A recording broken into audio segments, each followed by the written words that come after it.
So first of all, I actually think that we come at much of this from a renewed position of strength in the big picture. First, President Biden's made investments at home that people around the world are seeing. They're seeing the investments we've made in our own infrastructure.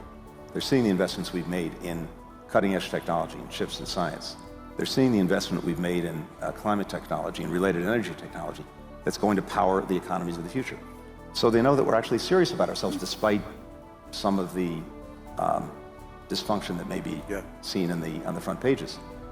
Second, in ways that we haven't done in recent years, the first thing I was told to do by the president was roll up our sleeves, re-engage with our allies, re-engage with our partners, build new collections of countries that were and organizations that were fit for purpose to deal with specific problems.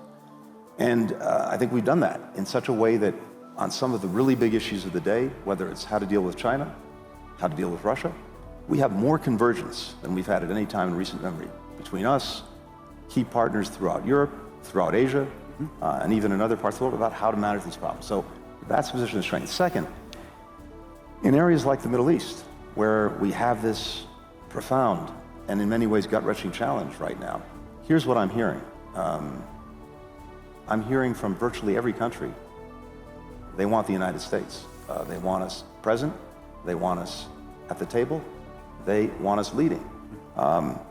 President Biden used to like to say that he's never been to any country where the United States was not all at once the source of its problem and its only solution. Well, that's a slight exaggeration of this moment, but I think there's a kernel of truth there, and there's something else that's very powerful from our perspective. We know that if we're not engaged, if we're not leading, then one of two things. Either someone else is, and just from the perspective of an American, that probably means that that's going to happen in a way that may not reflect our own interests and values, or even worse maybe, no one is. And then you've got a vacuum, and we both know vacuums tend to be filled by bad things before they're filled with good things. So I think there's a greater premium than there's ever been on our engagement, on our leadership in partnership with others, because much of what we're trying to do, we can't effectively get done alone. We have to have partners. We have to reimagine as we've been doing our partnerships.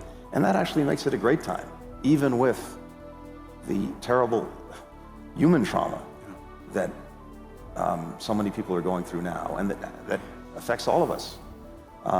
It makes it a very extraordinary time to have the responsibility of this job.